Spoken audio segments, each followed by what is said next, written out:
식사 맛있게 하셨어요? 예, 제가 그 돈가스를 정말 좋아하는데 오늘 돈가스라고 제 사무실에 앉아 있는데 이렇게 들고 들어오더라고요. 냄새가 너무 좋았는데 그 경수 형제님이 강사라고 두 장 주라고 그래서 진짜 두 장이 나올 줄 알았는데 한 장이 나왔어요. 그래서 좀 짜증이 좀 났고 1차적인 짜증이 거기서 확 났고요. 2차적인 짜증은 저랑 같이 앉아 있었던 두 분보다 제 돈가스가 너무 작은 거예요. 그래서 또 2차적으로 좀 짜증이 났습니다. 근데 같이 앉아 계셨던 간사님이 아유 강사님께 너무 작네요 하면서 바꿔주셨어요. 그리고 또 이렇게 자른 거를 또 몇 개 갖다 줘가지고 제가 흡족하게 잘 먹었습니다. 그렇게 맛있는 것들을 놔두고 예배를 먼저 드린다는 건 정말 학대인 것 같습니다. 육적인 학대, 영적인 학대는 아니고 육적인 학대인 것 같고요. 참 참기 힘들었는데 어쨌든 잘 먹었고, 예, 어, 오늘 마지막 날이잖아요, 그렇죠? 1시간 정도 제가 할 수 있을 것 같은데, 음, 1시간 안에 한번 끝내보려고 하고 있고요. 그리고 세계를 품은 그리스도인이잖아요. 그렇죠? 정말 MP는 정말 놀라운 것 같아요. 작년에도 이 똑같은 과를 강의해가지고 작년에는 제가 그 야심차게 책을 읽었거든요. 15과를 쭉 읽고 물론 이제 저에게 주시는 마음에 따라서 15과의 내용은 하나도 없이 제가 하고 싶은 걸 얘기를 했어요. 오늘도 마치 그럴 건데요. 너무 놀라웠던 건 책을 제가 오늘 대충 훑어봤는데 1년 만에 그거 모두 다 까먹어 버리는 MP가 그런 것 같아요. 여러분도 아마 이게 다 까먹죠. 네. 대답은 안 하시고 고개를 이렇게 끄덕이시는 분들이 참 많은데 네.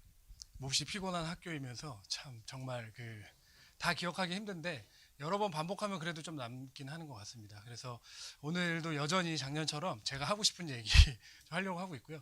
경성재님이 그 예수전도단과 좀 이렇게 잘 그리고 서울지부랑 잘 이렇게 뭐라 그럴까요? 좀 잘 엮어서 이렇게 강의를 해달라고 했는데 그래서 준비해 놓은 게 있어서 그거 막 했어요. 그러니까 막 작성을 막 하다가 컴퓨터가 한 1시간 20분 정도 그 제가 준비했는데 게 확 다 날아가 버려가지고 뭘까 이렇게 고민하다가 다시 좀 주님께 기도하면서 주시는 마음에 따라서 좀 준비를 했습니다. 그래서 처음에 저에게 주셨던 마음 나누고 그래서 우리가 하려고 하는 그리고 그 제가 특명을 받고 왔어요. 뭐냐면 여러분들 교토로 데려가기 위해서 교토 가시는 분들 계세요? 결정하신 분들? 있으시구나. 감사하네요. 어, 교토로 함께 가서 예배하며 또 하나님이 하시는 일들 같이 보면 좋겠다라는 마음이 좀 있어요. 그래서 제가 하고 싶은 제가 저에게 주셨던 마음들 나누고 뒷부분에 좀 그걸 나눌 수 있으면 나누면 좋고 또 나누지 못하더라도 어, 어찌됐든 이 시간 안에 주님이 함께 하실 거라고 믿고 준비한 것들 좀 나누도록 하겠습니다. 음, 세계를 품은 그리스도인 그리고 MP 하면서 선교적인 삶에 대해서 계속 들었잖아요. 그렇죠? 근데 좀 걱정되는 거 이 뒤에 그 적이라는 게 붙으면은 조금 이렇게 뭐라 그럴까 좀 이렇게 한 발짝 물러나는 경향들이 있는 것 같아요. 선교의 삶이 아니라 선교적인 삶이라고 하면 나는 안 나가도 되고 누군가 나가는 거 내가 서포트하면 되겠다라고 생각하는 경우가 참 많이 있는데 저도 사실은 예수님 만나고 계속해서 선교에 대해서 도전받을 때 사실 저도 그런 마음들이 있었거든요. 근데 어느샌가 제가 DTS라는 예수전도단에서 하는 그 훈련을 하고 그리고 간사로 위탁하게 되고 선교단체에 위탁하게 되고 그러면서 이제는 하나님이 불러주시면 내가 언제든지 나가겠다라는 마음들로 좀 살아가고 있습니다. 그래서 선교적인 그리스도인이 아니라 선교적인 삶이 아니라 선교의 삶을 여러분들이 사셨으면 좋겠어요. 그러니까 물론 다 선교사 나갈 수는 없겠죠. 또 하나님 그렇게 부르시지도 아니하고 그렇지만 여러분들 안에 난 선교적인 삶으로 부르심 받았어. 그러니까 난 서포트하는 삶이야 라고 여러분들 스스로가 그 부르심을 결정짓지 않았으면 좋겠고 그리고 현재 여러분들이 하고 있는 일이 있더라도 괜찮습니다. 저도 20대 후반에 예수님 인격적으로 만나가지고 그리고 지금 선교 단체에 들어와서 지금부터 한 10년 정도 지금 사역하고 있거든요. 29살 때 간사위탁 했어요. 그럼 아홉수라고 아세요? 그 29살 때 엄청 다쳤어요. 간사 위탁하고 나서 막 이빨이 막 뒤로 제껴지고 농구하다가 부딪혀가지고 뒤로 제껴지고 막 그 바다에서 다이빙하다가 얼굴 긁히고 막 이런 일들. 근데 그 아홉수를 잘 통과하고 10년이 지나니까 또 아홉수가 왔네요. 근데 아직까지 다치지 않고 있습니다. 그래서 제가 이런 얘기를 왜 하는지 모르겠지만 여러분들이 부르심을 여러분들이 확정짓지 않았으면 좋겠어요. 세상은 적성과 너가 잘할 수 있는 게 있잖아.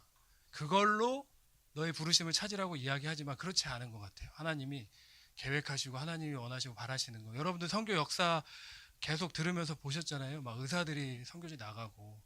그러니까 그것으로 여러분들의 부르심을 결정짓지 않았으면 좋겠고 하나님이 뭐라고 말씀하시는지 거기에 여러분들 순종하는 삶을 살아가시면 좋을 것 같습니다. 그래서 선교적인 삶이 아니라 선교의 삶을 여러분들이 사셨으면 좋겠어요. 하나님이 말씀하시겠죠. 너는 돈 벌어서 후원하고 또 서포트해라. 저도 그런 삶을 살고 싶었어요. 사실은 DTS 받으면서 그런 삶으로 불러줬으면 좋겠다 그런 마음도 있었고요. 그리고 DTS 갔던 목적 중에 하나가 비전을 찾기 위해서 갔기 때문에 내가 앞으로 어떤 직장을 구해서 어떻게 살아갈 것인가 그걸로 제가 DTS를 갔기 때문에 예수님을 더 알고 싶어 하는 마음도 있었지만 앞으로 내가 그래서 어떻게 뭘 먹고 살아야 되나 이거에 대해서 제가 더 시급했기 때문에 맨날 주님 앞에 나가면 그것만 기도하는 거죠. 주님, 제가 앞으로 해야 될 일이 무엇입니까? 형제님들 그 자매 마음에 드는 사람 생기면 기도하듯이 그 자매 표적으로 두고 기도하잖아요. 마치 주님이 원하시는 대로 하겠다고 하지만 그게 아니라 이미 결정해 놓고 주님 저 자매입니까? 자기 마음 안에 이미 저 자매가 있는데. 그래서 제가 그런 식으로 기도하고 있었는데요. 주님이 너가 여기서 섬기는 걸 보고 싶다라고 말씀하셨어요. 좀 충격이었어요. 왜냐하면 이미 제 동생이 몇 주 전에 여기서 강의했을 거예요. 아마 저랑 닮은 사람 있죠. 목소리 비슷한 사람 없었어요? 저보다 더 늙어 보이긴 하는데 이길재 선교사님 아니에요. 닮았어요 저랑? 지난주에 화요모임 강사로 오셔가지고 교제했는데 좀 기분이 조금 살짝 그분도 안 좋지만 저도 기분이 좀 안 좋으려고 하네요. 있습니다. 제 동생이 있는데 동생이 이미 사역자로 살고 있었는데 YM 사역자로 살고 있었는데 하나님 저한테 그렇게 부르신 거예요. 저는 그런 거 있잖아요. 부모님이 기대하는 건 아들 둘이거든요. 부모님이 기대하는 건 동생이 이미 예수님 따라가기로 결정했으니까 지금 준비한 거 하나도 안 나오고 지금 제가 지금 막 짓거리고 있어요. 죄송해요. 동생 따라가는데 너는 돈 잘 벌어서 후원해야지. 이런 얘기 참 많이 들었거든요. 근데 뭐 예수님 믿질 않았으니까 그 당시에는. 근데 예수님 딱 인격적으로 만나고 DTS 오니까 하나님이 저한테 사역자의 부르심을 말씀하시는 거죠. 좀 당황스럽긴 했습니다. 근데 제가 알았어요. 쭉 그렇게 살아오다 보니까 주님의 말씀에 큰 거 작은 거 안에서 내가 할 수 있는 것들을 순종하면서 살아가기 시작하니까 그 삶이 나에게 가장 좋은 삶이구나, 나를 가장 풍성케 하는 삶이구나를 지금도 여전히 배워가고 있습니다. 그래서 그 기쁨 안에서 지금 살아가고 있고 처음에 너무 무서웠거든요. 그런 거죠.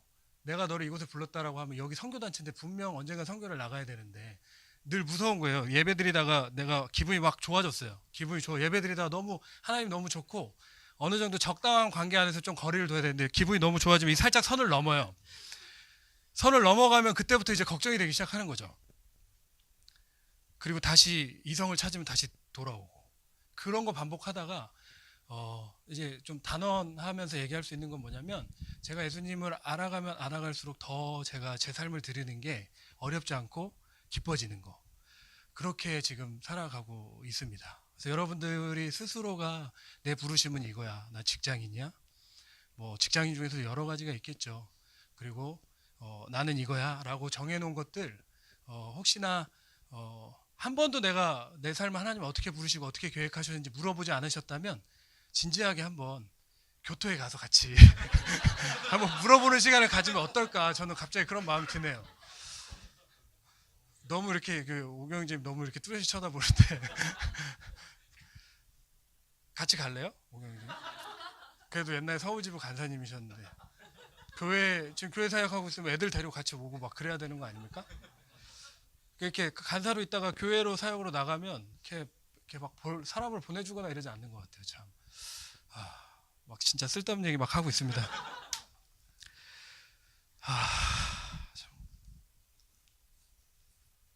그래서 오늘 나누고 싶은 건 순종의 삶에 대해서 좀 나누고 싶어요. 순종하는 삶이 무엇인가, 그리고 또 어떻게 하면 순종의 삶을 살 수 있을까를 좀 나누고 싶습니다. 순종의 삶에 대해서 계속 배워가고 있는 것 같아요. 그 간사로 살면서 10년 동안 계속 어, 때로는 순종하는 삶을 사는 거에 있어서 살아가다가도 불순종하는 삶으로 또 주님과 뭐라 그럴까요? 약간 어색한 사이가 됐다가도 다시 또 순종의 삶으로 돌아가고 그러면서 이제 순종의 삶에 있어서 얼마나 중요하고 또 얼마나 이것이 기쁜 삶인가를 좀 배워나가고 있습니다. 그래서 제가 배운 것들을 좀 나눌 수 있으면 좋겠고 또 성경적인 것 안에서 그런 부분들을 좀 나누면 좋겠어요. 작년에도 그랬거든요. 작년에도 MP 마지막 강의 오는데 그런 마음 들었어요. 뭐였냐면 그래서 그 강의 처음 시작할 때 그 내용으로 좀 나눴는데 오늘도 아까 예배드리기 전에 잠깐 앉아 있을 때 좀 생각났던 건 베드로가 했었던 한 행동이 좀 생각이 나는데 뭐냐면 요한복음 빼고 모든 사복음서의 그 나머지 세 복음서 공관복음에 나오는 내용인데요. 예수님이 잡히시고 예수님이 끌려가시는 장면에서 계속해서 베드로가 따라가요, 예수님을. 근데 어떻게 따라가는지 어떻게 표현이 되어 있냐면 멀찍이 떨어져서 따라가는 내용이 나와요. 멀찍이가 여러분 어느 정도 되는 거리일까요? 멀찍이 5m 한 여기서 저 정도? 아니면 희미하게 보일 정도? 아니면 한 5m? 거리상으로는 잘 그게 안 되는데요. 요 정도 거리가 아닐까. 내가 위험이 생기면 나에게 손해가 생기면 언제든지 도망갈 수 있는 거리였던 거죠. 베드로가 예수님을 쫓아가긴 쫓아가요. 그리고 우리가 쫓아가긴 쫓아가요. 그래서 MP도 하고 여러 가지 세미나들도 하고 쫓아가요. 예수님을 쫓아가려고 해요. 그러나 나는 언제든지 예수님을 등 뒤로 하고 돌아갈 수 있는 거리로 걸어가는 거죠. 주님이 원하시는 건 같이 걷고 싶은 거예요. 선교가 여러분들 어떠세요? 들으니까 막 세뇌 당했어요? 저 MP 저는 이제 4주짜리를 받았거든요. 매일매일 한 과씩 나가고 너무 진짜 죽는 줄 알았어요. 하루에 새벽 2시까지 막 퀴즈를 다음날 내야 되고 막 해야 되니까. 근데 MP를 하고 나서 저한테 들었던 생각이 뭐냐면 안 나가면 진짜 나 쓰레기 되는 건가? 막 이런 마음이 들 정도로 영적인 학대를 너무 많이 받아가지고 MP 하면서 어떠세요, 여러분들은? 여전히 지금 베드로처럼 예수님 따라간다고 하지만 따라가다가 언제든지 나한테 피해가 오면 그 예수님을 끌고 가는 병사들이 나를 같이 끌고 갈 것 같으면 도망갈 준비를 언제든지 하고 계시는지. 그러니까 이런 부분들이 좀 생각이 났거든요. 한번 생각해보고 고민해보면 좋을 것 같아요. 내가 정말 예수님을 내가 정말 따라가고 있는가? 같이 동행하면서 걸어가고 있는가? 아니면 적당한 거리를 두고 나한테 피해가 오면 그리고 나한테 손해가 입혀질 것 같으면 언제든지 뒤돌아서 도망갈 수 있는 거리를 걷고 있는 건 아닌가를 한번 돌아보시고 점검해 보시면 좋겠습니다. 이 순종의 삶이 이거의 거리를 좁히는 삶이라는 생각이 들어요. 순종하는 삶이. 순종이라는 것이 무엇인지를 좀 보고 싶어요. 이제야 제가 강의안을 보면서 여러분들에게 근데 또 이렇게 안 될 거라는 생각이 있는데요. 순종에 대한 부분들 제가 몇 년 전부터 이 순종이 정말 중요하구나. 당연히 중요하다는 거 우리가 알죠. 근데 제가 새삼스럽게 저 이제 그 제주에서 훈련 사역에 있었거든요. 오랫동안 있으면서 순종이 중요하다는 거 머리로 알았지만 최근 몇 년 전부터 계속 이 순종에 대한 부분들이 제 삶을 계속 자극하고 있는 것 같아요. 하나님이 탁월한 걸 원하실까? 하나님이 뛰어난 걸 원하실까? 놀라운 그 위대한 사람을 원하실까? 성경을 우리가 봐도 그렇고 여지껏 하나님이 사용한 사람들을 우리가 좀 보면 이 사람은 누가 봐도 하나님의 사람이다라고 생각되는 사람들을 보면 물론 뛰어나신 분들도 있겠죠. 그래서 뛰어나신 분들도 있지만 대부분은 그 뛰어남보다는 그 사람의 삶이 순종의 삶을 살았다는 거죠. 그래서 여러분들에게 말씀드리고 싶은 건 탁월하지 않아도 되고 뛰어나지 않아도 된다고 생각합니다. 무엇인가 내가 높은 곳을 점령해서 그 영향력으로 내가 예수님께 영광을 돌리겠다. 이것도 교만이라고 생각해요. 그 성경 안에서의 가장 탑 클래스, 가장 최고학력자 사도 바울. 백그라운드도 너무 최고고 스펙도 최고였던 사도 바울이 얘기하잖아요. 우리는 질그릇 것 같다. 그 질그릇 안에 담겨 있는 게 있는데 그게 예수 그리스도다라고 사도 바울이 얘기해요. 그 당시 질그릇이 그 당시 시기에 가장 많이 쓰였던 그릇이거든요. 흔하게 잘 깨지고. 근데 보세요. 내가 금그릇이고 내가 은그릇이면 하나님이 우리를 사용하기 쉬우실까요? 어려워요? 대답하기가 싫은 거예요. 아니면 정말 나는 금그릇이야 이렇게 알고 살아셨던 거예요? 그런 것 같지는 않은데 금그릇, 은그릇이면 뭐 다이아몬드로 만든 그릇이 없겠지만 그런 그릇이라면 하나님 말씀할 때 언제든지 내가 예라고 대답하기가 힘들 거란 말이에요. 근데 우리는 질그릇과 같다라고 사도 바울이 얘기하잖아요. 사도 바울 그 당시 뭐 우리나라 최고의 대학인 서울대학보다 훨씬 더 비교할 수 없는 만큼 최고의 그 선생님한테 배웠잖아요. 가말리엘 문화생으로 있었고 또 로마 시민권자였고 또 유대인 중에 유대인이었고 그런 사람이었는데 그 당시 가장 탑 클래스의 사람이었는데 그런 사람이 예수 그리스도를 제대로 만나고 난 이후에 그 모든 것을 다 배설물로 여겼다 라고 이야기하면서 하는 얘기가 우리는 질그릇과 같다라고 이야기하는 것이죠. 그래서 그거를 좀 잊지 않았으면 좋겠고 겸손하게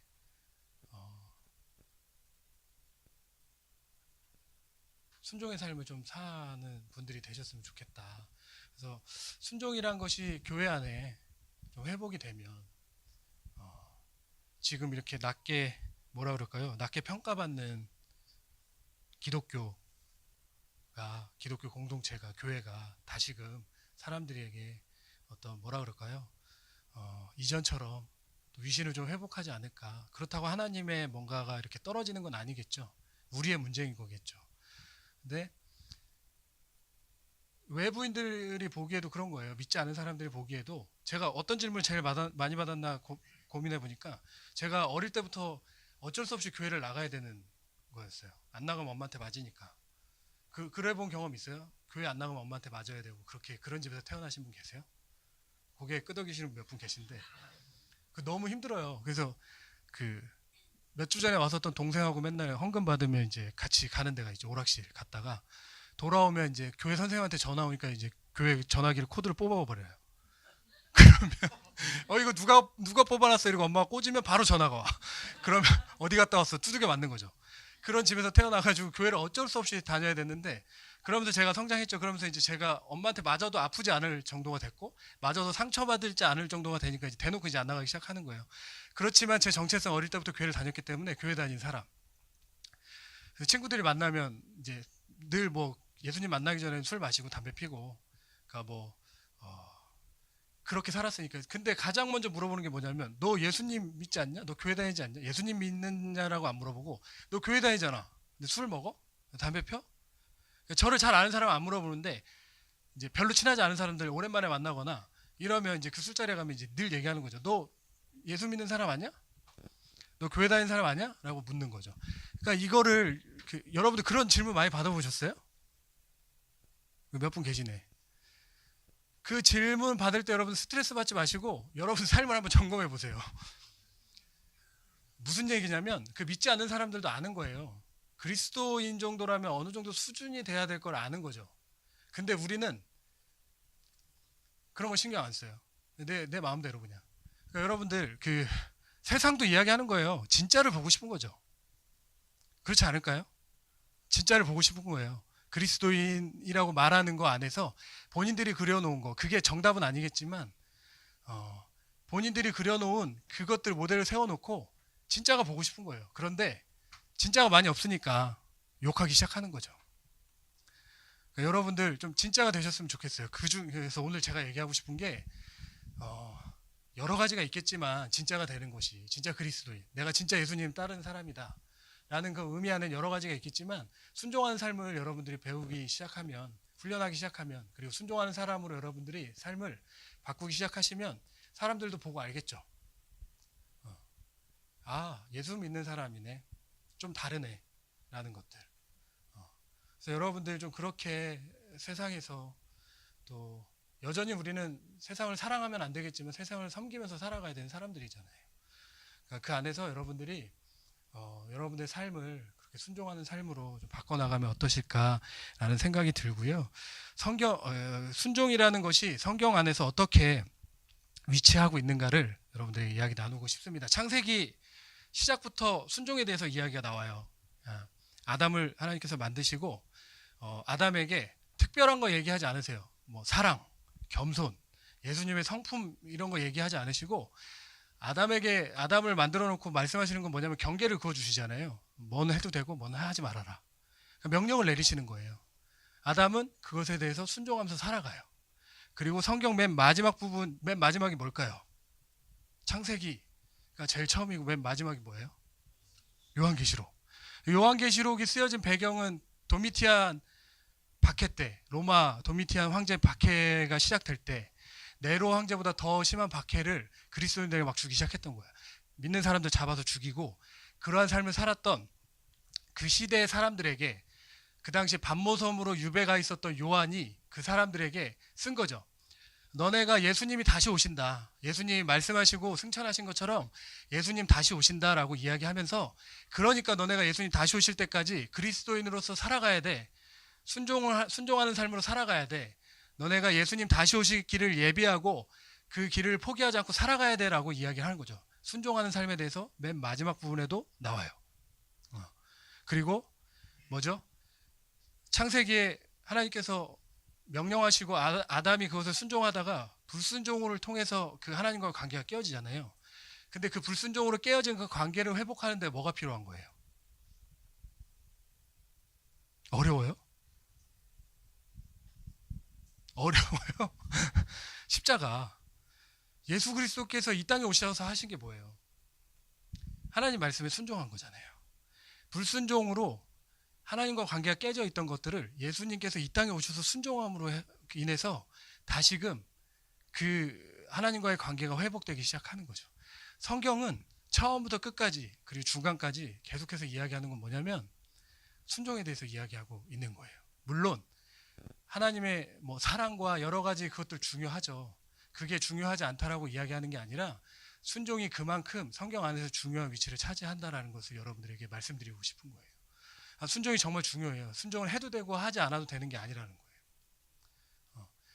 하나님과 우리의 관계가 불순종으로 깨어졌던 것을 예수님께서 이 땅에 오셔서 순종함으로 그것들을 회복시키셨어요. 맞나요?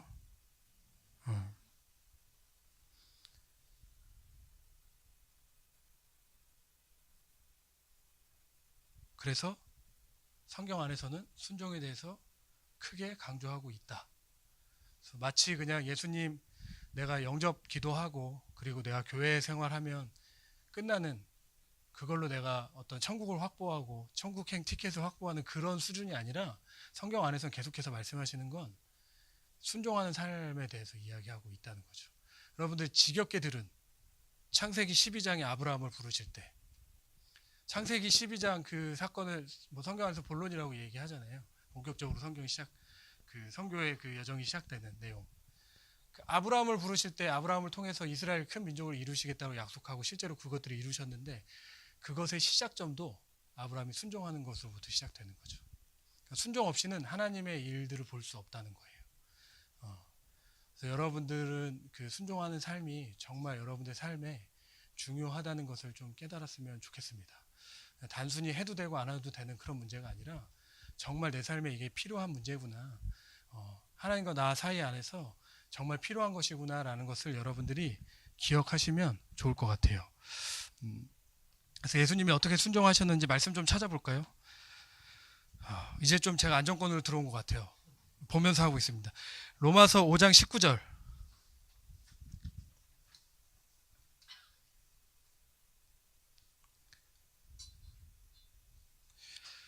예수님이 불순종으로 깨어졌던 첫사람 아담이 불순종으로 인해서 하나님과 관계가 깨어지고 또 우리 안에 죄가 들어오고 또 우리가 죽을 수밖에 없는 존재가 됐었을 때 예수님이 순종하심으로 인해서 우리가 의인이 되는 은혜를 입었잖아요.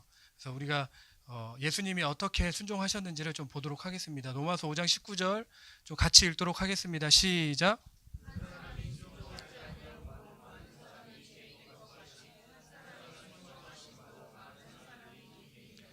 이 말씀은 정말 중요한 말씀이라고 생각합니다. 순종의 기반을 놓는 말씀이라고 생각하고요.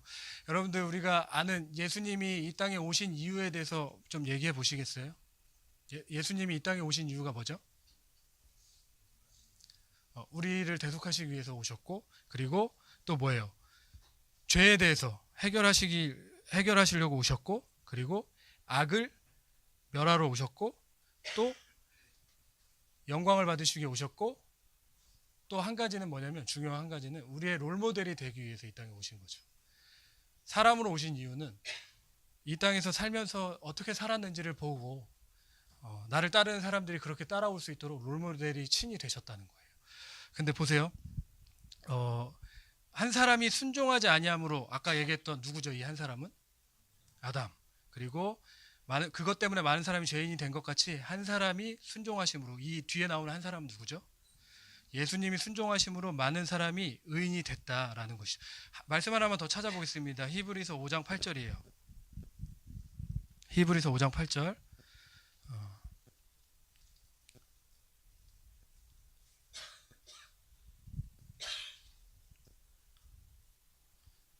같이 읽도록 하겠습니다. 시작.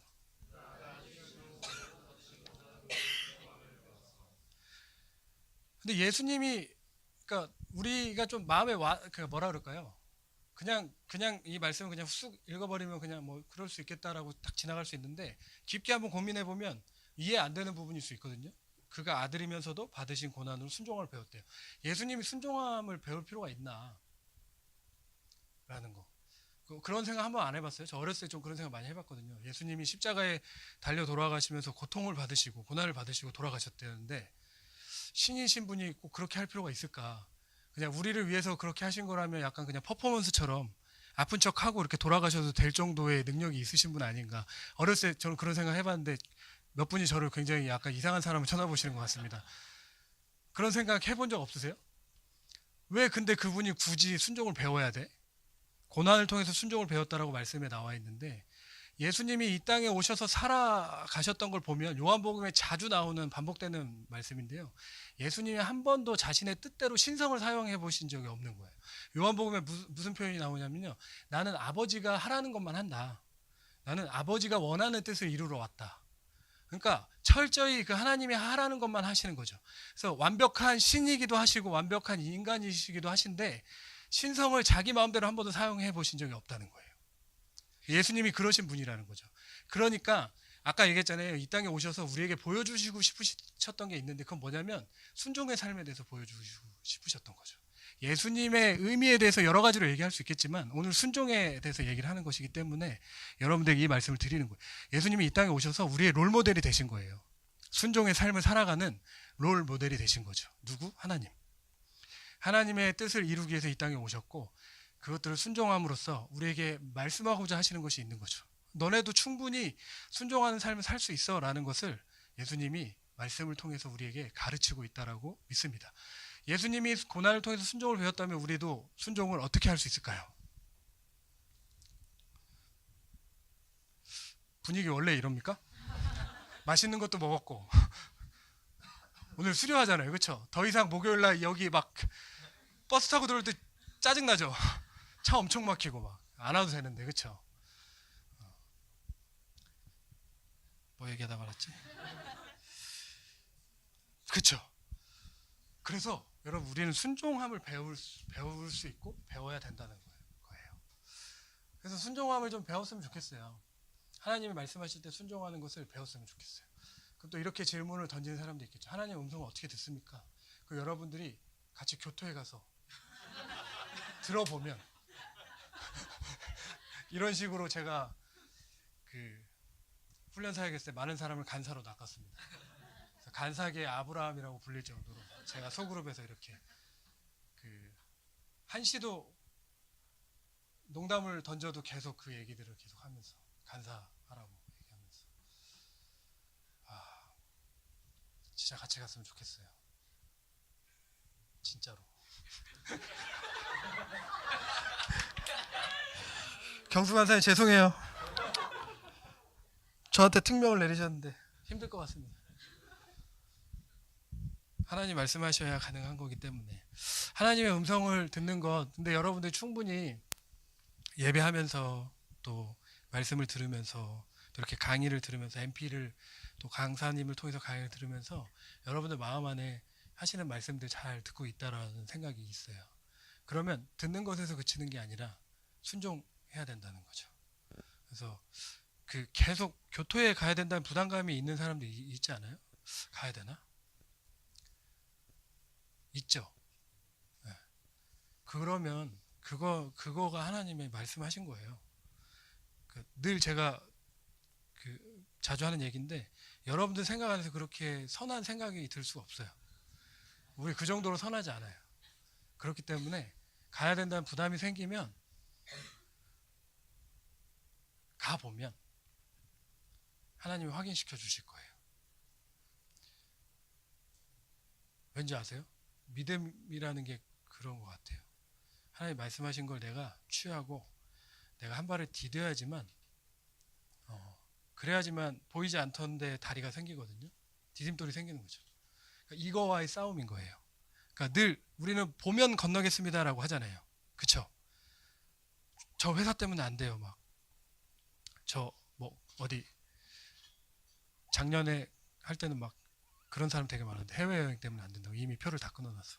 해외여행 때문에 안 돼요. 근데 하나님 지속적으로 그런 부담감을 주시면 여러분들 그걸 한번 취해볼 필요가 있다는 거죠. 근데 늘 우리는 보여주시면 가겠습니다 라고 하는데 그러니까 우리 마음은 그거예요. 하나님이 원하시는 거 이거예요. 너가 믿음을 들어서 한 발을 내디디면 내가 보여줄게 라고 말씀하시는데 우리는 하나님 보여주면 제가 건너겠습니다. 이거예요. 이거와의 싸움이에요. 이거와의 싸움을 하면서 여러분들이 하나님께 순복하기 시작할 때 믿음이 성장하는 거죠. 순종함으로 내가 내딛었을 때 하나님이 보여주실 거예요. 저희 정말 놀라워요. 뭔지 아세요? 저희가 그 CIP 비전을 5년 전에 받았어요. 5년 전에 받을 때 여기 서울에 있었던 간사님 한 분이 이런 비전을 받았고 제가 제주에 있을 때 이런 비전을 받았고 또 한 분은 선교제에 계신 분이 받았거든요. 이 선교제에 계신 분이 같이 비전을 받으신 분이 뭐냐면 그분이 매번 주강사로 오세요. 매번 5년 동안 저희가 돈을 못 드리거든요. 그러니까 그 집회가 해외에서 하는 거기 때문에 돈이 엄청 많이 들어요. 그래서 당연히 우리가 첫 번째, 두 번째 막 이렇게 할 때는 미안한 마음이 있었는데 이제 미안한 마음도 안 들고 왜냐 이제 생각을 해봤어요. 왜 미안한 마음이 안 들까? 이거는 우리만의 사역이 아니라 서울지부만의 사역이 아니라 그분도 비전을 받았기 때문에 그분의 사역이기도 한 거예요. 그분이 선교제에서 어떤 뭐라 그럴까요? 전문인 선교사라고 얘기하는 건가요? 맞나요? 그렇게 사역을 하고 계시거든요. 그러니까 나라가 불러서 가시는 분이에요. 그리고 가시는 곳마다 한국 사람이 못 들어가는 데를 가세요. 그러니까 이분이 이제 나오기가 쉽지 않아요. 거기 뭐가 일정이 생기면 못 나오는 거예요. 근데 네 번째 할 때까지 작년이죠. 올해 1월에 할 때까지만 해도 계속해서 그분이 온다 못 온다 막 이러다가 하나님이 정말 놀랍게 계속 해가지고 왔어요. 근데 이번에는 저희가 당연히 그러니까 여지껏 그랬으니까 이분이 계속 오셨으니까 저희 이제 기도도 안 해보고 당연히 이분이 오셔야 되는 거고 이분이 오시겠다.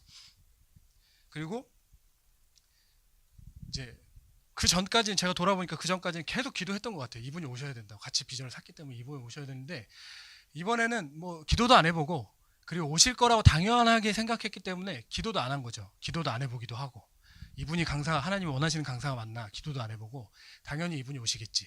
근데 갑자기 그 화요 모임에서 이제 제가 딱 예배 인도를 하고 나서 그날 광고를 하는데 주강사를 그동안 얘기를 안 하다가 처음으로 얘기한 거예요. 오시겠지 당연히.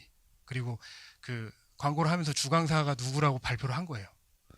그러니까 발표를 했는데 발표를 끝나고 내려와서 마지막 찬양하고 마치는데 마지막 찬양하는데 문자가 띄고 온 거죠. 그날 경기가 잡혀서 못 가게 됐다. 바꿀 수 없는 경기인 거예요. 그러니까 그분이 그렇게 일정이 잡히면 바뀔 수가 없는 거예요. 근데 그렇게 딱 온 거죠. 이미 광고가 나갔는데 그래서 어떻게 해야 되나. 리더 간사님들이 이제 발등에 불이 떨어진 거죠. 그래서 리더 간사님들이 저를 포함한 리더 간사님들이 머리를 짜내기 시작했어요. 이 사람 어떻고 저 사람 어떻고 저 사람 어떻고. 근데 계속해서 지속적으로 주시는 마음은 기다리라는 마음 계속 주시는 거죠. 뭔가 안 보이는 거예요. 저희한테 뭔가 보여야지 우리가 기다릴 텐데 보여줘야지 우리가 기다릴 텐데 대안이 없는 거예요. 사실은 이 비전에 대해서 저희는 아무나 세울 수 없다고 생각하거든요. 그러니까 이거 어떻게 표현해야 되나? 교만한 것도 아니고 이 비전을 샀기 때문에 그분이 계속해서 오셨던 거고, 그리고 이 가치에 대해서, 그리고 이 정신에 대해서 가장 이해함이 있으신 분 중에 하나이기 때문에 당연히 그분이 오셔야 된다고 생각했는데 안 된 거죠. 그분도 충격이었어요. 그래서 미안하다. 이렇게 됐다. 그래서 알겠습니다. 그냥 쿨한 척 했죠. 저희가 리더들하고 나누어 기도하겠습니다. 미치겠는 거예요. 뭐가 이게 보여야지 뭔가 이렇게 한 발을 내딛고 해야 되는데, 그리고 현지에서는, 일본 교토에서는 광고를 하고 홍보를 해야 되고 목사님들한테 협조를 구해야 되니까 자세한 걸 원하는 거예요. 일본이란 나라가 그렇거든요. 계획적이고 치밀하고, 그게 없으면 잘 움직이지 않고, 그 나라의 특성인 것 같아요. 그게 뭐 잘못됐다 이 얘기가 아니라, 그러니까 계속해서 요청이 오는데, 또 저희는 행정적으로 뭔가를 해야 되니까 계속해서 이제 머리를 굴리고 근데 계속해서 그런 우여곡절 끝에 하나님 주시는 마음, 기다리라는 마음 계속 주시는 거죠. 그러고 나서 일본 전도여행을 제가 갔다 왔거든요. 일본 전도여행 하면서 차 안에서 계속 그건 거예요. 하나님이 말씀하신 것 안에서 우리가 기다리고 순종의 훈련들을 하고 있는데, 지금 우리가 섣불리 움직이지 않고 순종의 훈련을 지금 하고 있는데, 하나님이 뭔가를 보여주셔야 되지 않을까. 근데 너무 죽을 것 같은 느낌이 드는 거죠. 리더 간사님 한 분이 그런 마음을 받았대요. 그분도 이제 그 전에 일본의 그 교토에 답사로 갔다 들어오면서 그날 이제 돌아오면서 예배 드리는데 그런 마음이 있었다는 거예요. 리더들 안에 하나님께서 마음의 할례를 행하시는 시간이 될 거다. 근데 마치 그런 것 같은 거예요. 여호수아가 그 요단강을 건너잖아요. 드디어 가나안에 들어간 거예요. 모세가 죽고 여호수아가 그 리더가 돼서 가나안 땅에 들어갔는데, 하나님께서 말씀하시는 건 그 요단강을 건너면 바로 여리고성 사람들하고 싸워야 되는 거예요.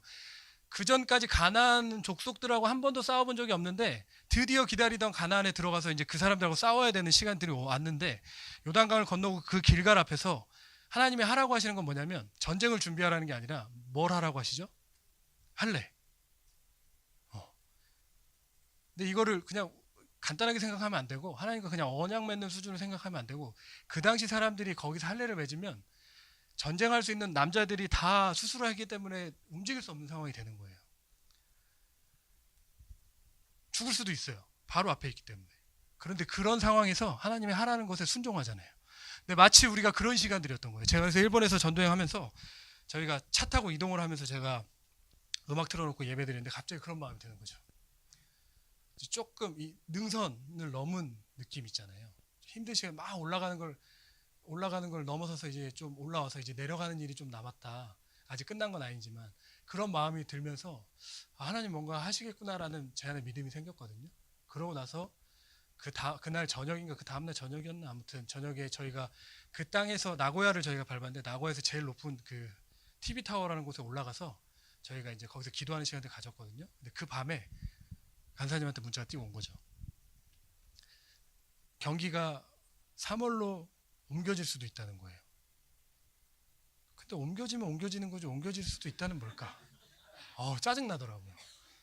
좀 확실하게 얘기해주면 좋겠는데, 그러면 이제 다른 거 다 우리가 계획 다 우리가 머리로 했던 것도 이미 내려놓긴 했지만 우리 안에 마음 편해지잖아요. 더 이상 이제 보이는 거지. 그러면 이제 내가 밟을 수 있는 거잖아요.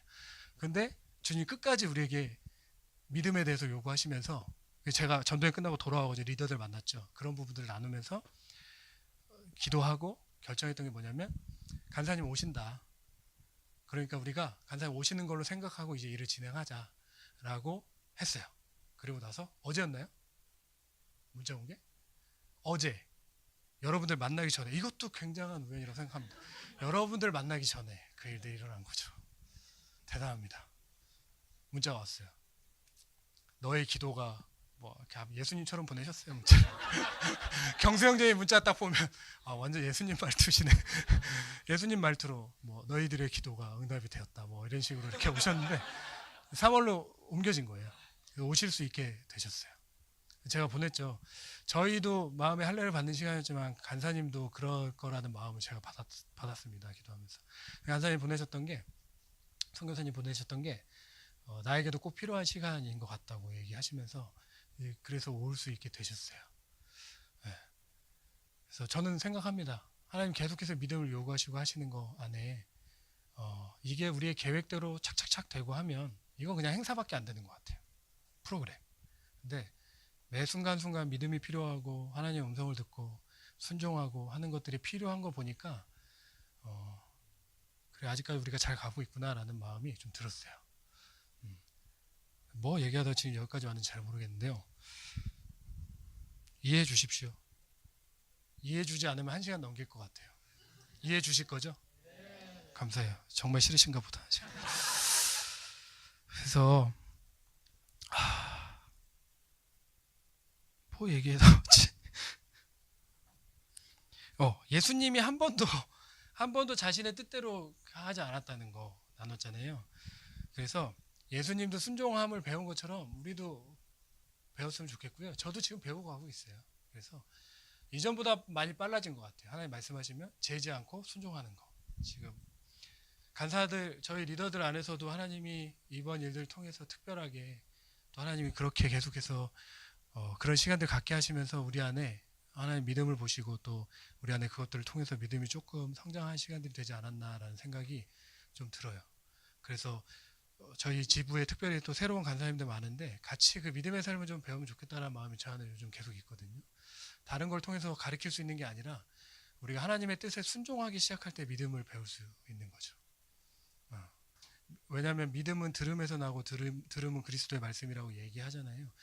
믿음은 듣는 것에서부터 나온대요. 뭘 듣냐면 그리스도의 말씀이라고 하는데 이 말씀을 로고스를 얘기하는 게 아니라 레마를 이야기하는 거거든요. 우리의 어떤 말씀을 통해서 우리 안에 생명의 말씀으로 다가오는 말씀이나 아니면 하나님이 우리의 내면 안에 말씀하시는 내적인 음성이나 이것들 우리가 듣기 시작할 때 믿음이 생긴다는 거죠. 근데 그냥 생기는 것이 아니라 우리가 그 믿음에 반응하면서 한 발짝을 뛰기 시작할 때 하나님이 그 믿음이 우리 안에 더 커지게 하신다는 거예요. 저는 이전까지는 모세와 같은 그러니까 출애굽 1세대들 같은 경험이었다면 이번에 우리가 CIP를 준비하면서 경험하는 건 믿음이 더 확장되는 시간들이었다고 생각합니다. 모세 때는 사실 처음에 출애굽해서 바로 앞에 보인 게 홍해였잖아요. 그 홍해 때는 명령하는 거였어요. 그쵸? 명령하면 갈라지는 거였어요. 근데 모세도 굉장히 떨렸을 것 같아요. 뒤에는 적군이 쫓아오고 같이 나온 거짓대들은 계속 불평하고 원망하고 우리가 다 여기서 수장되겠구나. 너가 우리를 데리고 나와서 이래. 막 이런 원망을 들을 때였는데 그때 하나님이 명령하라고 하는 거예요. 홍해 앞에서. 여러분들 할 수 있겠어요? 이거 안 되면 나는 적군한테 죽기 전에 이 백성들한테 먼저 죽게 생겼는데 지금. 근데 거기서 믿음으로 선포하니까 지팡이로 하니까 갈라지잖아요. 근데 여호수아 때는 믿음이 더 확장되는 거죠. 뭐냐면 밟아야 돼요. 요단강이 창일할 때 그 강을 밟아야 되는 거예요. 밟아야지 갈라진대요. 제가 생각하기에는 우리는 지금 그런 시간들을 겪었다라고 믿거든요. 그래서 믿음이 점점 더 우리 안에 확장되고 있다. 여러분들 믿음을 좀 배우시면 믿음이 아니죠. 순종을 좀 배우시면 좋겠습니다. 순종함을 통해서 하나님이 하나님의 일을 이루세요. 근데 여러분 하나님이 너무 좋으신 분이라는 거 믿죠? 하나님이 우리의 아버지신 거 믿죠? 하나님이 우리보다 나를 더 잘하시는 거 믿죠?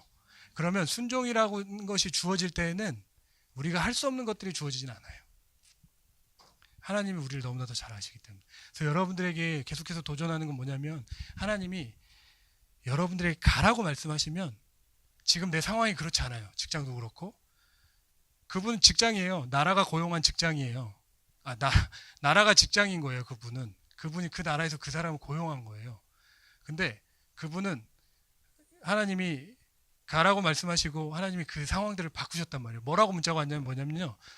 예수님처럼 보내셨다고 얘기했잖아요. 예수님처럼 뭐라고 왔냐면 한 번도 이 경기가 바뀌어 본 적이 없다는 거죠. 매년 열리는 경기인데 이 일정이 한 번도 바뀌어 본 적이 없었다라고 문자가 왔어요. 괜히 하는 소리는 아니라고 믿습니다. 그러니까 여러분들 안에 하나님이 가라고 말씀하시면 내가 보이지 않아도 그것들을 순종하기 시작하면 하나님이 길을 여신다는 거죠. 믿으십니까 여러분? 네. 믿으신다고 대답하신 분은 같이 가시는 겁니까 여러분? 아멘? 그만하겠습니다. 죄송해요. 그래서 순종의 삶을 배우자 이 얘기를 지금 하고 싶은 거고요. 그래서 어떻게 하면 순종의 삶을 배워갈 수 있을까? 첫 번째 정말 중요한 건 여러분들의 주되심을 인정하는 거예요. 매일의 삶에서. 그래야지만 내가 하나님 음성을 듣고 내가 그분이 나의 주인이라는 게 명확해야지만 내가 순종하는 삶을 살 수 있어요. 근데 이런 거 있죠. 주님이라고 얘기하지만 주님이 뭐라고 말씀하시면 이런 거 말고요. 주님 말씀만 하십시오. 내가 순종하겠습니다. 그래 너 이거 해라고 말씀하시면 그거 말고. 이거는 주님을 대하는 태도가 아니라는 거죠. 주님이라는 뜻이 뭐예요? 주인이잖아요. 이거는 그냥 기독교 안에서 흔히 쓰는 무슨 그런 용어가 종교적인 용어가 아니라 주인이라는 뜻이에요. 그러니까 그 제자입니까라는 책 혹시 보신 분 계세요? 제자입니까라는 책, 그 브라질의 어떤 목사님 쓰신 건데요.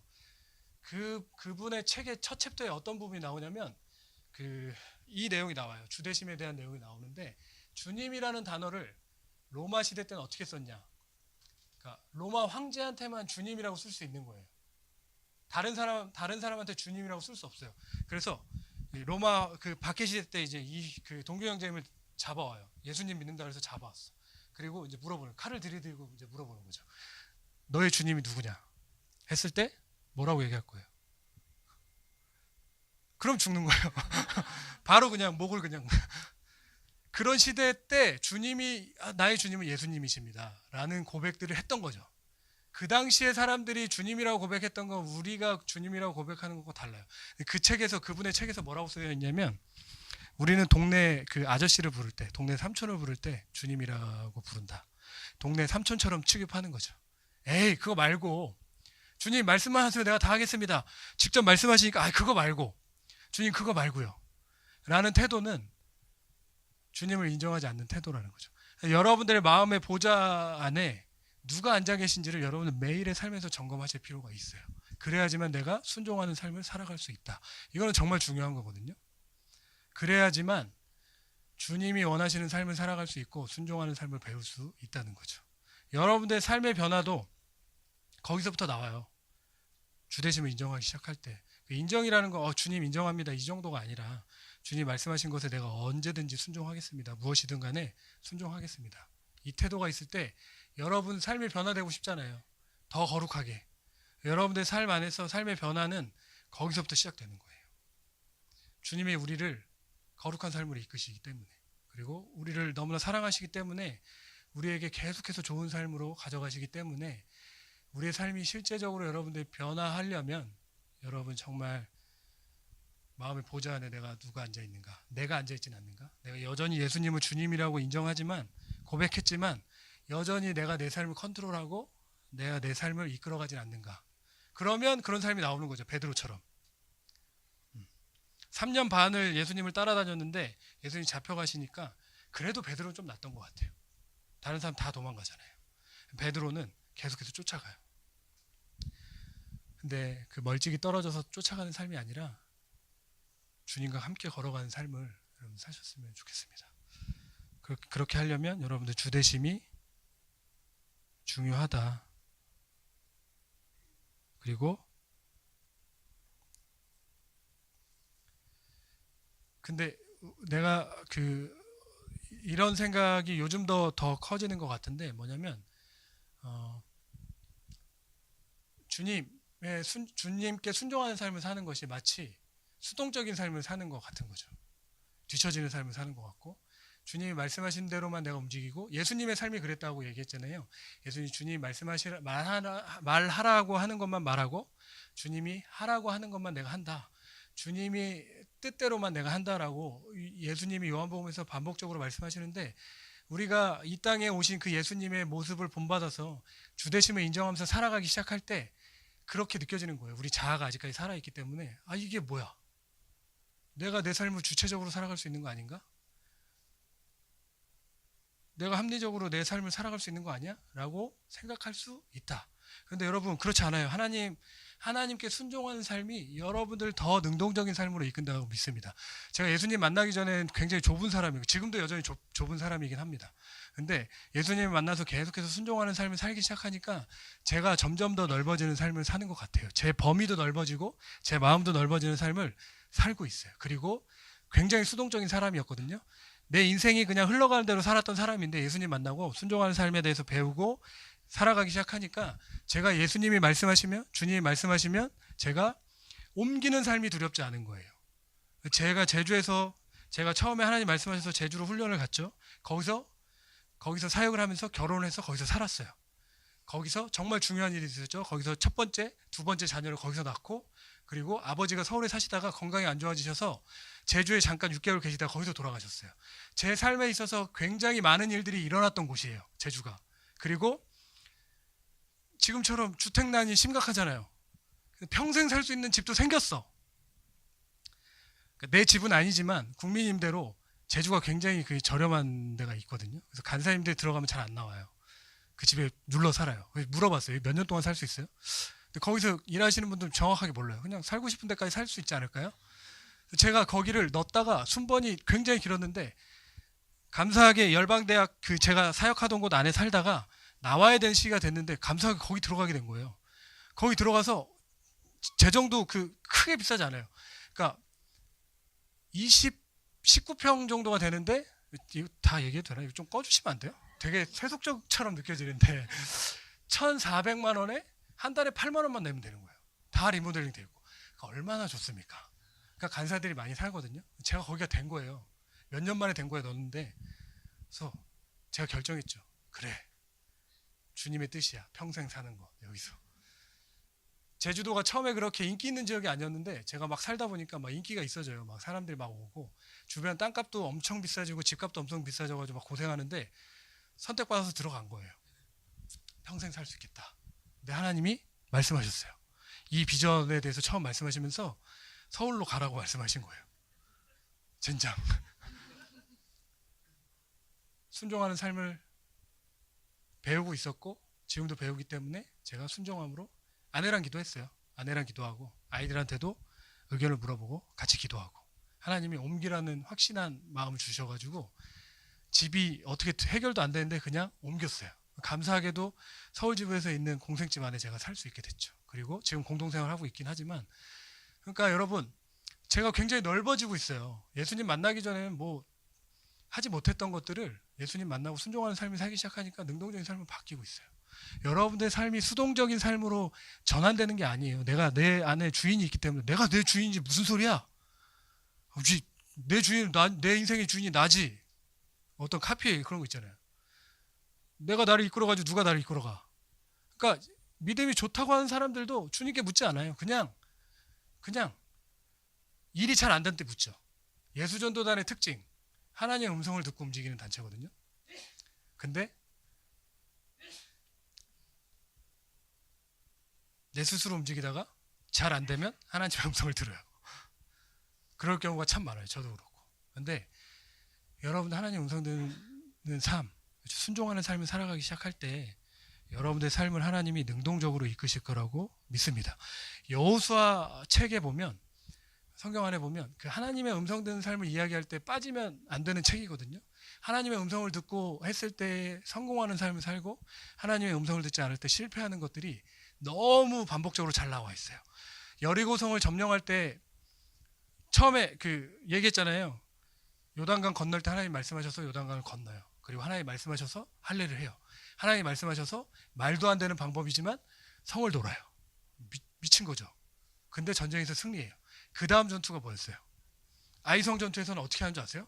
정탐꾼을 보내요. 정탐꾼 보내는 건 잘못된 거 아니에요. 왜냐하면 정보를 알아야 되는 거. 정보 아는 게 잘못된 거 아니죠. 믿음 없는 거 아니에요. 정탐꾼을 보내요. 근데 정탐꾼이 돌아오고 나서 정보를 받지만 정말 중요한 건 뭐예요? 요단강 건널 때처럼 뭐 해야 돼요? 하나님께 물어봐야죠. 근데 묻지 않아요. 정탐꾼이 보고하는 대로 수고스러우니까 2,000에서 3,000명만 보내세요. 2,000명과 3,000명을 보냅니다. 근데 물론 그 전에 사건이 있었죠. 아간이 하나님 것을 취하는 사건이 있었기 때문에 전쟁에서 실패해요. 정보를 가져왔습니다. 하나님 앞에 물었으면 하나님이 말씀하셨겠죠. 전쟁하기 전에. 아간의 죄부터 해결하라고. 그렇지 않고 나갔다가 실패해요. 그런데 그 뒤에 아간에 대해서 하나님 말씀하시고 그러고 나서 전쟁을 어떻게 이기는지 아세요? 더 능동적으로 하나님 말씀하신 대로 모든 사람들이 올라가가지고 전쟁에서 승리해요. 하나님이 전략도 주세요. 하나님이 그 매복을 두라고 말씀하셔가지고 매복을 둬요. 그리고 모든 것들을 다 들여가지고 승리해요. 그러니까 하나님이 우리에게 순종하는 삶으로 이끄실 때는 더 능동적인 삶으로 이끄신다라는 것을 여러분들이 믿으시면 좋을 것 같아요. 수동적인 삶이 아닌 거예요. 제가 굉장히 수동적인 삶이었어요. 진짜로. 움직이지 않고 그냥 세상 그냥 시간 흘러가는 대로 살아가고 뭐 꿈도 없고 비전도 없고. 근데 이제는 그렇게 살고 싶지 않아요. 하나님 말씀하시면 언제든지 예스하고 순종하는 삶을 살고 싶어요. 그게 여러분들을 모험으로 인도할 거라고 믿습니다. 그 모험은 아브라함이 했던 모험과 똑같을 거예요. 그 모험은 예수님이 이 땅에 오셔서 했던 것과 똑같을 거예요. 예수님 말씀하시잖아요. 나보다 너희들이 더 큰 일을 할 거다. 하나님 우리 안에 기대함이 있는 거죠. 여러분들 그런 삶으로 이끄실 거라고 믿습니다. 순종하는 삶으로 여러분들이 결단하기 시작할 때 하나님이 근데 굉장히 힘들어요. 정말 뭔가 보여줬으면 좋겠는데 그걸 기다리는 것이 마치 내가 죽는 것 같은 느낌이 들어요. 마음의 할례가 뭐였을까? 그런 거 아니었을까라는 생각이 있어요. 죽어가는 느낌. 어떻게 해야 되지? 그러니까 전도여행을 갔는데 같이 간 간사님들한테 한번 나누긴 했는데 다른 게 들어오지 않고 계속 그 걱정인 거예요. 그러면서 경험한 거죠. 아, 하나님 말씀하신 거 하나님 반드시 이루시는구나. 하나님께 순종하기 시작할 때 내가 하는 것이 아니라 하나님이 이루시는구나. 그것들을 다시 한번 명확하게 배우는 시간이었습니다. 아이고.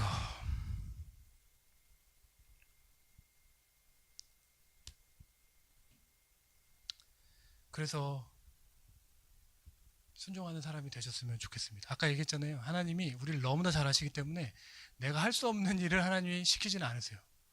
그러니까 뭐 예수님처럼 죽은 자를 살리라고 하지는 않으실 거예요. 물론 있죠. 우리 기독교 역사라기보다는 선교제 안에서 일어나는 일들이 있죠. 죽은 자를 살리고. 그런 거 말고 우리가 할 수 있는 것들을 시킬 거예요. 우리의 믿음의 분량에 맞춰서 하나님이 하라고 말씀하실 거예요. 그러면 작은 거지만 그것을 순종하잖아요. 놀라운 일들이 벌어져요. 여러분 삶 안에서도.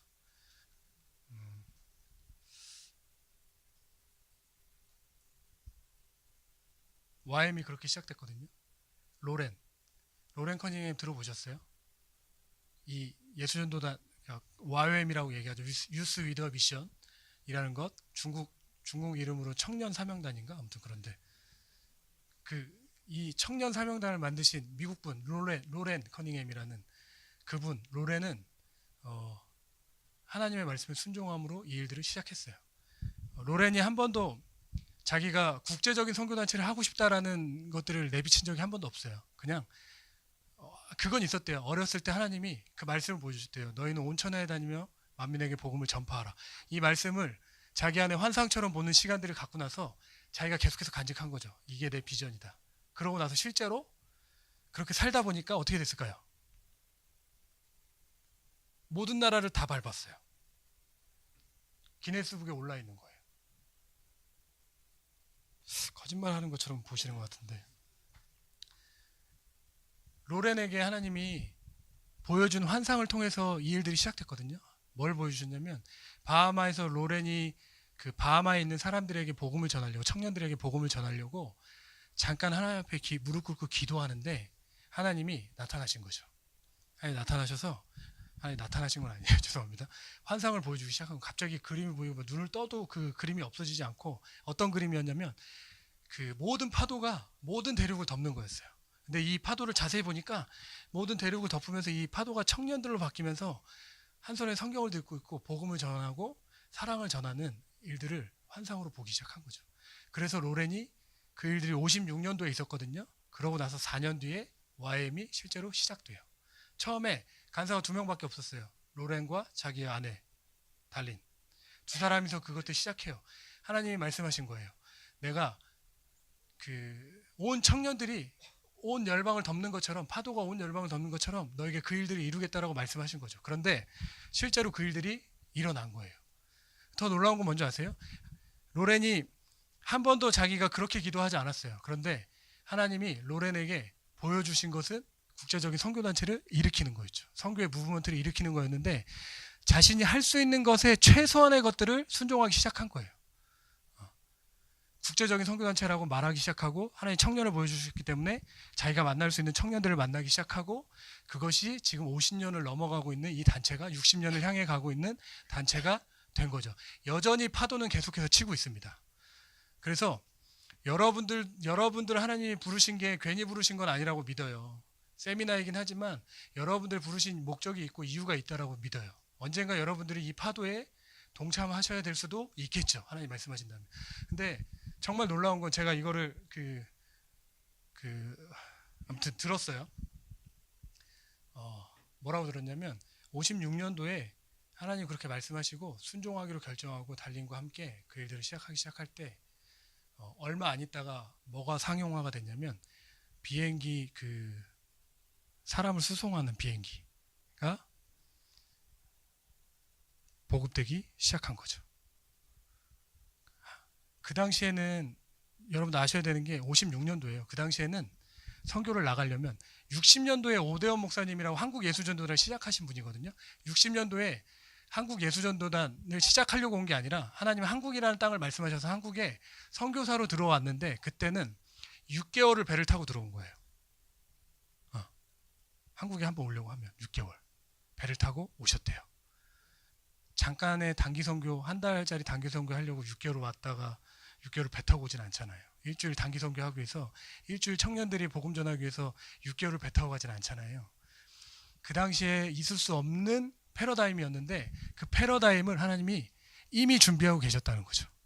그래서 말도 안 되는 건데 청년들이 그 파도의 첫 번째 주체는 파도의 그 비전의 첫 번째 중요한 건 뭐냐면 청년이에요.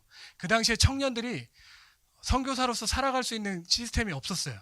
왜냐하면 공부를 다 마치고 신학 공부를 마치고 목사로 몇 년을 사역해야 되고 그리고 선교사 훈련을 받아야 되고 그리고 나서 선교사로 타문화권에 나가려면 몇 개월에 배를 타고 나가야 되는 상황이었던 거예요. 그런데 하나님이 그런 상황에서 로렌에게 하나님 순종을 하라고 하신 거예요. 청년들이 온 열방으로 나갈 거라는 비전을 보여주신 거죠. 근데 한번 생각해 보세요. 여러분 생각이 이게 돼? 말도 안 돼! 라고 하고 순종하지 않았다면 이 단체가 놀랍고 이걸 얘기하자는 게 아니에요. 이런 거죠. 모세한테 하나님이 야 홍해 갈러 명령해 라고 했을 때 보세요. 이게 말이 돼? 말도 안 되는 거 시켜라고 이야기하고 반응하고 하지 않았다면 거기서 다 죽었을 거예요. 그러니까 하나님이 말씀하실 때 여러분들이 할 수 있는 것들을 말씀하신다니까요. 그러면 그걸 하면 돼요. 그걸 하면 하나님이 이루세요. 그래서 믿음은 순종과 신뢰가 함께 가는 거예요.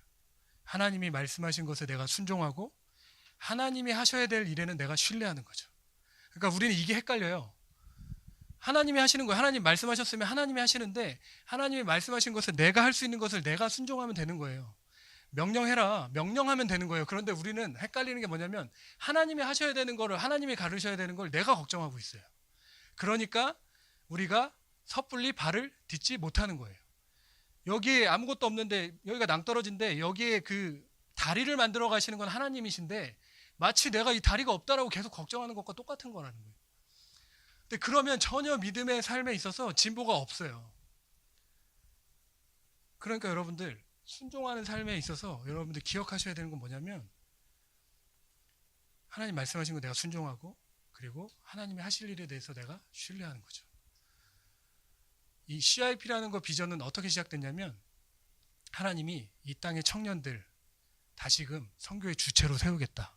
요즘 선교에 관심 없어요. 화요 모임에 계속해서 우리가 선교를 부르짖지만 선교를 부르짖는데 헌금이 줄어들어요. 그걸로 다 따질 수 있는 건 아니지만 선교를 얘기하면 부담스러워요. 근데 이렇게 선교를 배우기 위해서 선교의 관점에 대해서 듣기 위해서 오신 여러분들 정말 주님의 뜻 안에 있다라고 믿습니다. 그런데 이 CIP라는 비전이 다시 한번 이 땅의 청년들 소망 없어 보이고 가망 없어 보이는 그 청년들을 하나님이 다시 한번 선교의 주체로 세우겠대요. 이거는 하나님께로 온 비전이기 때문에 우리에게 너무 커요. 우리가 할 수 없어요. 그런데 우리가 할 수 있는 게 있죠. 하나님 말씀하실 때 순종하는 거. 그래서 우리가 매년 우리가 작은 순종을 하고 있어요. 나가는 거. 청년들 모집해서 나가는 거. 그게 작은 순종입니다. 엊그저께 화요모임 예배드리면서 그런 마음이 들었어요. 그런 마음인 거예요. 5,000명을 먹여야 돼요. 5,000명을 먹여야 되는데 가진 건 떡 5개랑 물고기 2개밖에 없어요. 어린아이가 그거를 꺼낼 때 얼마나 마음이 그랬을까? 그걸 들고 주님 앞에 과연 이 어린아이한테 이 5천 명을 먹일 수 있을까라는 생각들이 있었을까? 그런데 그 작은 거, 자기가 할 수 있는 거, 자기가 할 수 있는 것들을 순종하기 시작하니까 5천 명이 배불리 먹는 일들이 일어나는 거죠. 그래서 저희는 하나님이 하라고 말씀하셨기 때문에 이 일들을 지금 하고 있습니다. 아무리 얘기하고 아무리 도전하고 해도 갈 사람만 가요. 그런데 여러분들에게 말씀드리고 싶은 건 뭐냐면 기도해 보세요. 여러분들의 조금이라도 부담이 있으면 점검해 보시고 하나님이 가라고 말씀하시는 것 같으면 순종함으로 디디면 돼요. 재정이 없나요? 간사들도 재정이 없어요. 우리 매일매일 하나님께 공급받는 삶으로 지금 하나님 우리를 채우신다는 것을 증명하고 있어요. 여러분들 재정이 없으세요? 같이 싸워드릴 거예요. 제가 말고 저는 제 것만 싸울 거예요. 가정이 딸린 가정이 지금 저 말고도 지금 몇 명인데 죄송합니다. 믿음을 얘기하면서 이런 얘기를 하다니. 그래서 한번 기도해 보세요. 재정이 없다면 하나님이 주실 거예요. 올해 1월에 대만에서 저희가 할 때 주란 간사님이 안식년 가셨거든요. 안식년을 다 안 채우고 오셨어요. 얼마나 훌륭합니까? 1년을 쉬어야 되는데 1년도 안 쉬고 돌아오셨어요. 일 중독이죠. 농담이고요. 하나님 말씀하셔서 다시 돌아오셨는데 자매님이 그 안식년 간 상황에서 같이 안 가도 돼요. 간사들은 우리 무조건 이게 누군가의 비전이 아니라 서울지부에 주신 비전이기 때문에 함께 가거든요.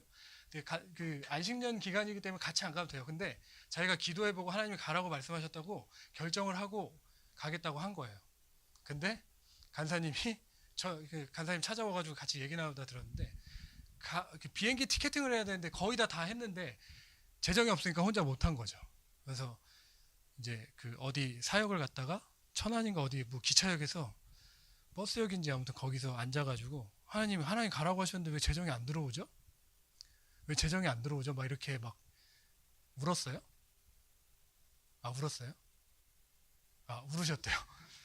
울면 되는구나. 울면 주시는구나. 하나님 울면 주시는구나. 그게 아니라 하나님 가라고 하셨는데 왜 재정을 안 주세요? 이렇게 기도하고 있었는데요.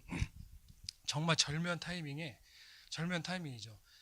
화요모임에 오셨던 우리 잘 몰라요. 회중들이 많이 오니까 다 기억 못해요. 근데 어떤 모르시는 분이 이 비행기표 가고 싶은데 비행기표 마련 못하시는 분에게 헌금해 주세요 하고 100만 원을 저희한테 주신 거예요.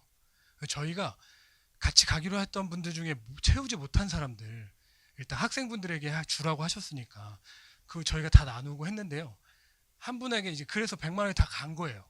돈이. 근데 주란자매님한테 안 간 거죠. 우선순위에서 제외돼서. 그리고 한 번도 저희한테 지금 재정이 없어서 티켓팅을 못하고 있다 이 얘기를 안 했거든요. 그러니까 저희가 생각을 못하고 있었어요. 근데 그 중에서 한 분이 안 가기로 결정을 하신 거예요. 그래서 20만 원이 비게 된 거죠. 20만 원 맞았나요? 그래서 그 20만 원이 저희가 주란간사님 기도하는데 주란간사님 생각나서 주란간사님에게 보내자 해가지고 전화를 한 거예요. 자매님이 울고 있을 때. 그래서 여러분들 하나님 앞에서 우십시오. 재정을 주십니다.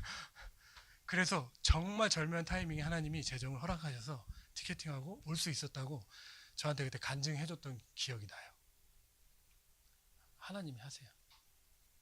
우리가 순종할 마음이 있으면 하나님이 이루세요.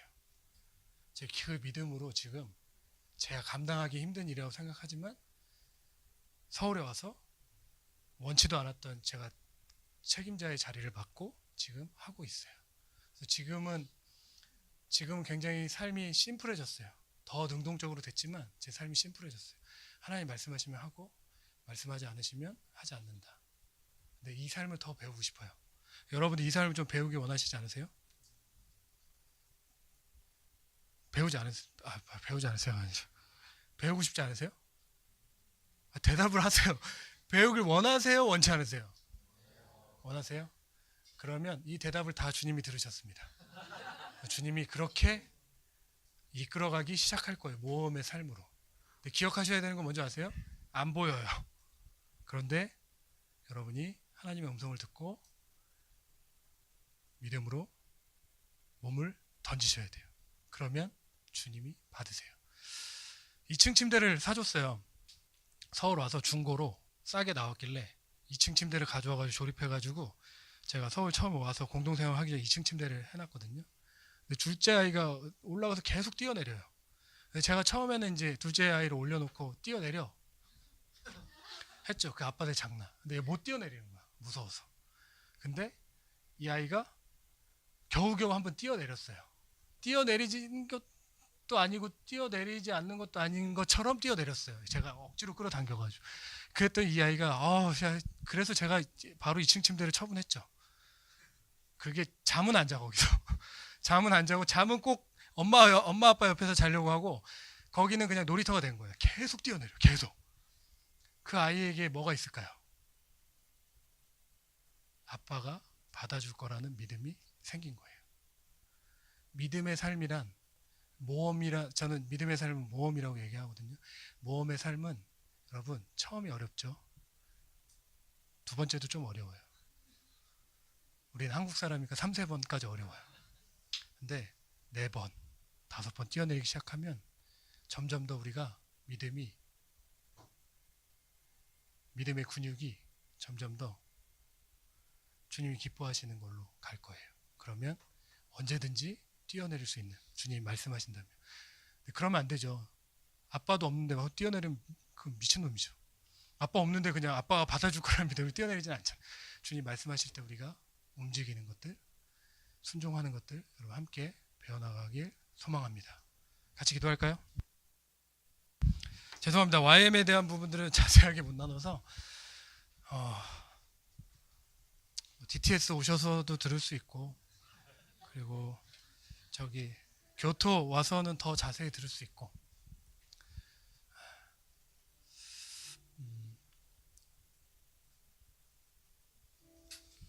제가 요즘 꽂힌 말씀이 하나 있는데요. 그거 읽고 같이 기도할까요? 1시간 안에 딱 끝내려고 그랬는데 나이가 드니까 말이 많아지는 것 같습니다.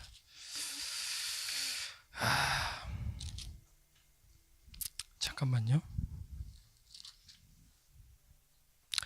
히브리서 11장 12절 말씀이에요. 제가 읽도록 하겠습니다. 이러므로 죽은 자와 같은 한 사람으로 말미암아 하늘의 허다한 별과 또 해변의 무수한 모래와 같이 많은 후손이 생육하였느니라. 하나님이 아브라함에게 말씀하셨죠. 11절을 보니까 사라에게 말씀하시는 건데요. 사라와 아브라함은 하나였죠. 부부였기 때문에 언약의 둘 다 같은 언약의 주체였고 사라에게 하는 말씀이지만 아브라함에게도 하시는 말씀이라고 생각합니다. 죽은 자와 같은 한 사람으로 말미암아 하늘의 허다한 별과 또 해변의 무수한 모래와 같은 많은 후손이 생육하였대요. 죽은 자와 같은 한 사람으로. 아브라함이 소망이 끊어질 때쯤에 이거 사람으로서 불가능한 일이야 라고 생각할 때쯤에 아브라함을 통해서 하나님이 이삭을 낳게 하셨어요. 생물학적으로 이미 아이를 낳을 수 없는 상태에서 하나님 그 일을 하신 거죠. 왜 그렇게 하셨을까? 왜 팔팔할 때, 잘 나갈 때, 건강할 때 왜 아이를 낳게 하지 않으셨을까? 약속은 이미 하셨는데 거기에는 하나님이 말씀하시는 게 있다고 생각합니다. 내가 한다. 만약에 아브라함이 자기가 낳을 수 있었을 때 낳았으면 하나님이 하신 일이라고 생각 못했을 수도 있는 거죠. 그렇기 때문에 죽은 것 같은 한 사람을 통해서 하나님이 그 일들을 이루신 거예요. 그래서 여러분 우리가 할 수 있는 건 작은 순종이에요. 그래서 우리에게 큰일 맡기시진 않으세요. 큰일을 하라고 하시진 않으세요. 우리가 할 수 있는 것 하라고 말씀하시는 분이시라고 믿습니다. 같이 기도하겠습니다. 이렇게 좀 기도할까요? 하나님, 제가 믿음의 삶을 살기 원합니다. 얘기했던 그 모험의 삶, 순종하는 삶을 살길 원합니다. 그것이 나에게 가장 좋은 길이고 가장 선한 길인 것을 믿습니다. 그렇게 그냥 좀 심플하게 기도하고요. 마치면 좋을 것 같습니다. 함께 기도하도록 하겠습니다. 함께 기도하겠습니다. 하나님, 믿음의 삶을 살기로 결정한 하나님의 사람들을 축복합니다. 하나님, 우리가 할 수 있는 건 작은 순종인 것을 고백합니다. 하나님, 우리가 하나님 말씀하실 때 순종하는 삶을 살기로 결정합니다. 그것이 아무것도 보이지 않는 믿음의 삶이고 모험의 삶일지라 하더라도 그것이 우리에게 가장 좋은 길이며 가장 선한 길인 것을 신뢰하기 때문에 하나님, 내가 그 길을 가기로 결정합니다. 하나님, 우리가 그 길을 가기로 결정합니다. 하나님, 우리와 함께하여 주십시오. 하나님, 그것을 통해서 하나님, 우리 안에 주님과의 거리가 멀찍이 떨어져 있었다면 주님과 함께 걸어가는 시간들 될 수 있도록 하나님 함께하여 주시옵소서.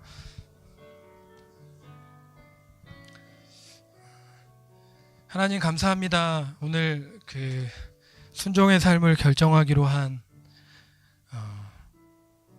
MP에 오신, 그리고 또 마지막 강의를 들으신 형제자매님들을 예수 그리스도의 이름으로 축복합니다. 하나님, 오늘 결정한 것처럼 하나님, 이분들을 순종의 삶, 믿음의 삶으로 이끌어 주십시오.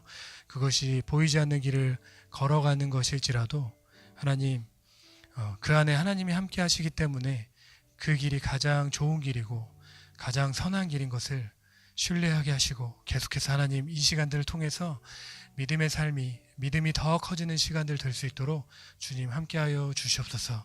그렇게 하실 주님을 찬양합니다. 감사드리며 예수 그리스도 이름으로 기도드렸습니다. 아멘. 감사합니다.